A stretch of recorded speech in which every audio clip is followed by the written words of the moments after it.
Okay, close. The recipe I'm using is basic, and it's not one that I got out of school. It's one that I've known since I was at home with my mother in the kitchen making a million pies for Thanksgiving, because we have a million kids in my family and like probably a dozen pies. So we had like at least a pie per person, but then we'd always have like grandparents coming over, and you know, we'd have leftovers for the morning. My mother loved making lemon meringue pie because that was my dad's favorite, and also banana cream. She had this passion for making the apple pie though, because it was my favorite, and she tried different recipes, she tried different methods, she tried different apples. And one that I have found that has worked for me the best, because this has been like our family passion. How do we make the best apple pie? Because who doesn't love apple pie, right? So the apple pie dough recipe that I have found was out of my cookbook that I got for college. And it's basic. It's 2 cups of flour, and my flour method. This is, having been in culinary school, we relied on these so much every day. Like, we were lost without it. But thankfully, I grew up in a house where baking was essential, because I mean, we have a lot of kids in my family. I have 6 brothers and 3 sisters, and we had most things made from home. Like, my mother would make them with her bare hands. So this is all I'm doing to level off a cup of flour. I'm scooping it in, okay? I'm just, and that should give us our 5 ounces of dry. But I've already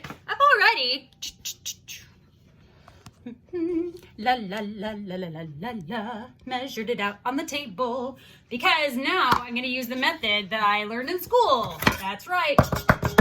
So 2 cups of flour. I put a dash of salt in there just for kicks and giggles. 6 ounces of butter, which a stick of butter is 4 ounces, so I need a stick and a half.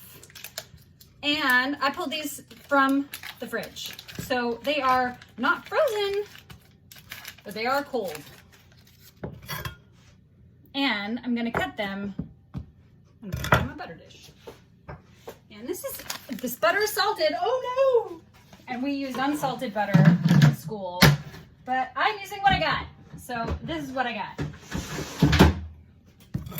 And what I'm gonna do is cut these up into chunks.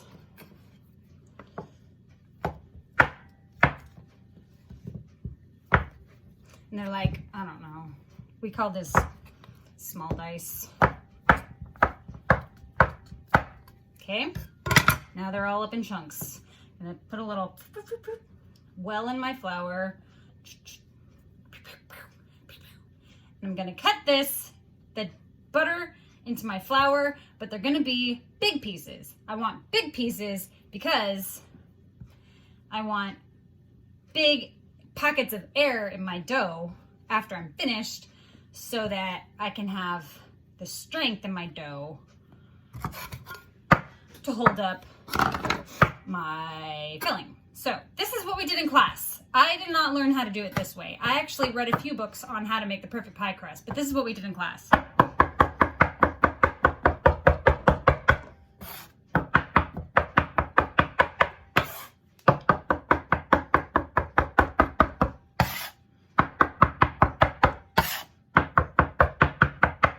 Yeah, can't really talk a whole lot while we're doing this, because, what? Exactly. Because I'm trying to cut my butter into my flour. Because I don't want to cream this into my flour. I don't want to make a dough with just butter and flour. I want to make a dough with butter and flour and water. I want my butter pieces to be the size of, Chef would say, peas and cornmeal. Can you hear me okay? Peas and cornmeal.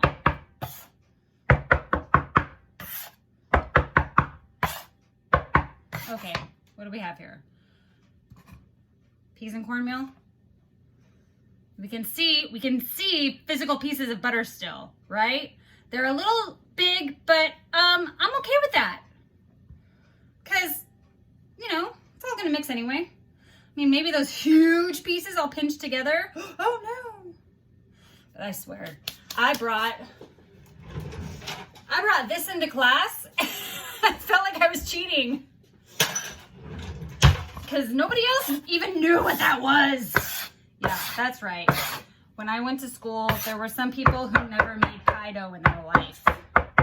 So I was fortunate to grow up in a house where we made many things with our hands and raw ingredients. So there's my flour and my butter and a teeny tiny bit of salt. Now I'm gonna grab water from the fridge because my butter's cold and I want it to stay cold. So I don't want to use warm water. I don't need to use ice cold water. I just need to make sure that I don't melt my butter. So this is gonna take 6 to 7 tablespoons. So 1, 2, but wait, I'm doing this all over the surface. This is what we learned in school. We fluff it.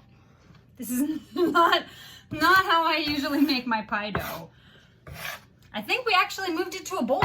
So let me get a bowl. One moment, please.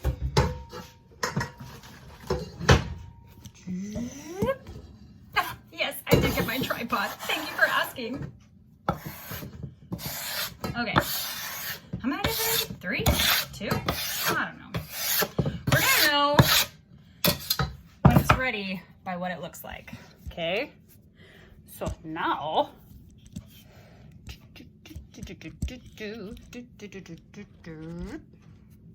oh, this is so nice. I kind of love it. Let's anchor you down though. Angle you down. Yep. I feel like I'm on a real cooking show now. No, I don't. But I am having some issue. Okay. Whenever you decide to straighten up. Okay. That looks great. Kind of. There. That looks better. Kind of. We'll do what we got. Okay. So. 1, 2.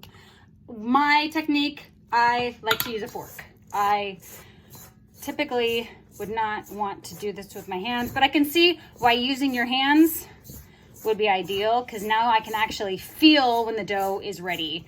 And I'm not using a mixer, I'm not using a paddle because every time I add moisture or water into flour, moisture plus flour equals gluten. And I do not want to develop a whole lot of gluten. That's why I'm using all-purpose flour instead of bread flour because all-purpose flour has a higher starch content than bread flour. And bread flour's high protein content will develop your dough into something more bready. And I do not want bready, I want flaky. I want something that's gonna be delicious. And I think I'm almost there. I think you do want to be able to pinch it like so, but it's a little on the dry side. It's a good thing I'm using my hands, huh? Yep. So now I know what it's gonna feel like when it's finished. It's getting hydrated. Because, you know, flour does not hydrate in seconds. It actually takes a few minutes for flour to absorb water. That's right. You gotta give it some time. All right, so now that we've fluffed this up with our hands, I think we're actually there. Cause see that? Yep, that's what we want. That's actually perfect. So let's go ahead and pour that back onto our surface so that we can make little pucks out of them so that they can chill up and calm down.